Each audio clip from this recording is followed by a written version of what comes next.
Department tells me just a little bit ago that they issued Serb Hall 4 citations at $500 each for violating capacity limits, social distancing, and mask rules. But right before the rally shut down, former Sheriff David Clarke took the podium. At a Defend Your Vote rally in Milwaukee Saturday, Trump supporters filled the parking lot outside Serb Hall. In attendance was former Milwaukee County Sheriff David Clarke, who suggested there should be a Proud Boys chapter in Wisconsin, a far-right group with a history of violent confrontations. That's why I said we need a chapter of the Proud Boys here in Wisconsin, because they're the only ones with the courage, to get in the face of black men, pro-free speech, pro-gun rights, glorifying the entrepreneur, venerating the housewife, reinstating a spirit of Western soul chauvinism. That's what the Proud Boys stand for. Sheriff Clarke, stop for a minute, please. I represent Serb Hall. I'm going to tell you right now that the city of Milwaukee is here. Shortly after Clarke's comments, the health department shut down the rally because it violated the city's social distancing rules.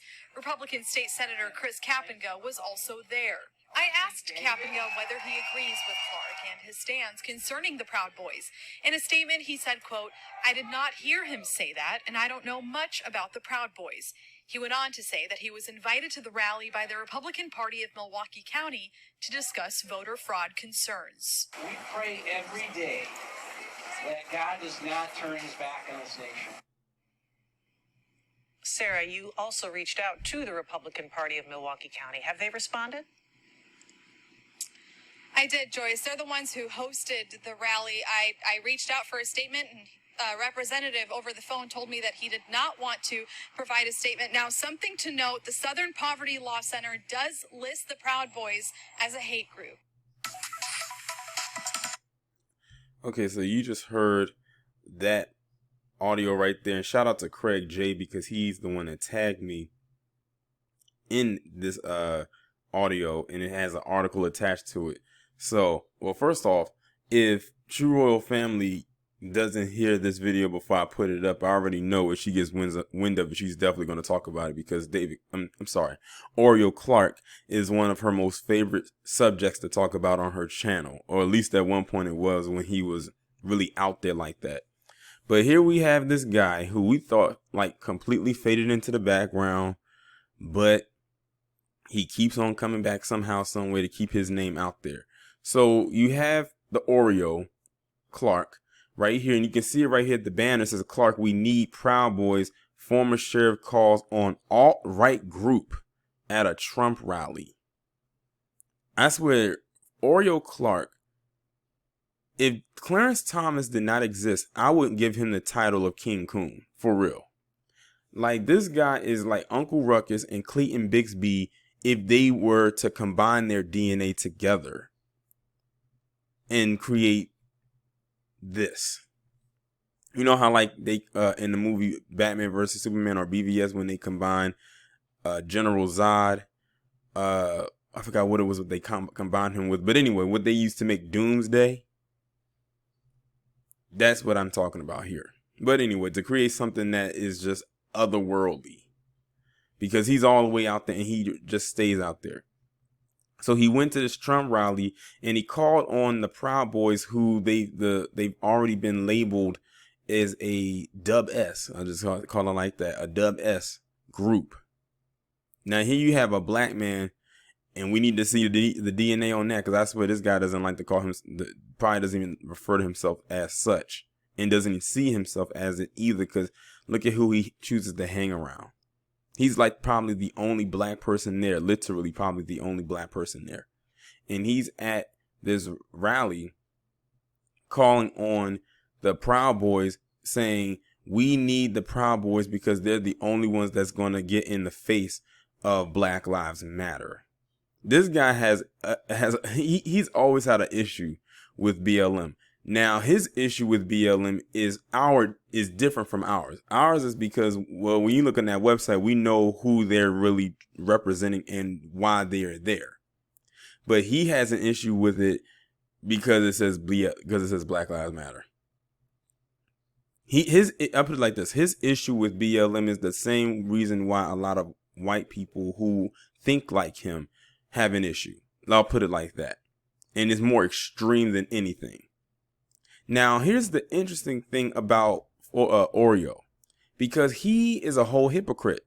If y'all remember back when he was sheriff and he was always being interviewed on Fox News for the most part, and whenever they brought up BLM, he would always say, well, we need to get those people off the streets because they're causing anarchy. Because, anarchy is his favorite word. We got to get them off the street because they're out there causing anarchy. Like, that's how he talked. He sounded like Eeyore from Winnie the Pooh. But here you have him right here on this podium trying to dish out his favorite term, anarchy, against another group that, as far as I know, is of no threat to them. Or maybe they are, but how, I'm not really exactly sure. Maybe one of y'all can let me know how BLM is a threat to people like the Proud Boys or a threat to America. Because that's what they've been trying to make BLM a threat to America for the longest time. And notice that's why do you think they keep always linking Antifa to BLM? They keep linking the two, even though they have two different missions. Like I said, this is not me defending BLM because I don't like them. I did a whole video explaining why, and in that video was me breaking down their website, especially their mission statement. Up until like a couple months ago, they didn't have anything in there about the nuclear family. They had to go and throw that back in there when people finally read what it said. But see, for someone like the Oreo, his problem with BLM is not that. It's because it says Black Lives Matter. That's it. If they read the actual mission statement for it, they probably wouldn't even be that upset. But see, when they linked it to Antifa, which is a bad linking because they're not, as far as I know, linked together, then that's when they made a big deal out of it. And truth be told, Oreo only made a big deal out of it because 45 made a big deal out of it. I'm telling you, these individuals have no brain capacity to think for themselves. They are linked to 45. Their brain waves anyway. Then you had the health department come out there and said, look, we want to shut this down because none of you are social distancing. And you saw him trying to get buck with that person. I guess it had to be a white guy. It sounded like a white guy. Probably was. And he was like, no. And then they ended up shutting him down. And then you had the senator. I didn't catch his name. But I'm scrolling down. Okay, his name is Chris Kapanga, who came to the rally after.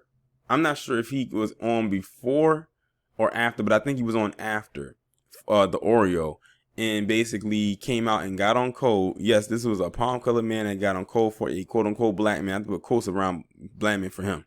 Huge air quotes. And said that he did not hear the Oreo call for the Proud Boys. Where were you when he said it? He said it loud and clear. We even heard it right here in the audio. He probably pretended like he didn't hear it, but he know he heard it. He know he heard it. But the fact of the matter is, this guy is so gone. I'm talking about the Oreo. This guy is so gone that he will call on a group that has been dubbed as a Dub-S group to come get in the face of a group of people that are mainly black. Despite how we feel about BLM, most of the people there, well, for the most part, most of the people involved with BLM are black. For the most part. Because now it's starting to become real diverse. Let's put it like that.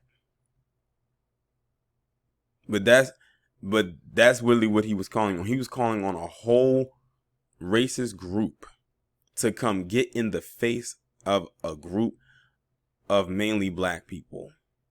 It was probably burning him up when the whole thing with George Floyd was happening, especially since it was happening in like the next state over, I think, if I got my geographical surroundings correct. But he had no problem with Kyle Rittenhouse, who was from Wisconsin, which is the state that he used to be a sheriff in Milwaukee. He had no problem have him going over there and quote unquote getting in the face of those protesters and shooting a couple of them and killing some of them. He had no problem with that. He had no problem while he was sheriff, and he had black inmates under his watch dying, and one of them being a newborn, a mother who just gave birth, where both she and her newborn died in his prison on his watch. Which, by the way, I don't think he was even there. It's amazing that the black inmates die under his watch. This guy is a crook. He is a straight up criminal. I'm gonna use a term on him that they love to use on us, and I'm sure he used it on us too. Oreo Clarke is a thug, and probably one of the biggest ones in Wisconsin. Ain't nobody out thugging Oreo Clarke. Trust and believe. He just mad because he still can't get his job, or he couldn't get that job working next to 45. I'm glad he didn't, because then that means he would have to been in DC. And that's way too close to me. So the people who live out in Wisconsin still got to deal with him. And doesn't he still have like charges against him from prior or previous incidents and run-ins with civilians and citizens and stuff like that? When his day come, oh, that's going to be glorious. We going to rejoice in that one. We going to revel in that. It's been long overdue. Sure, him not getting a job working for 45 whose ass he kissed almost on a daily basis. That was good and all. That was a good little laugh, but it's not enough. There has to be more. And it will be more. He just doesn't know it yet. Y'all let me know what y'all think about this down in the comments, and I'll talk to you in the next one.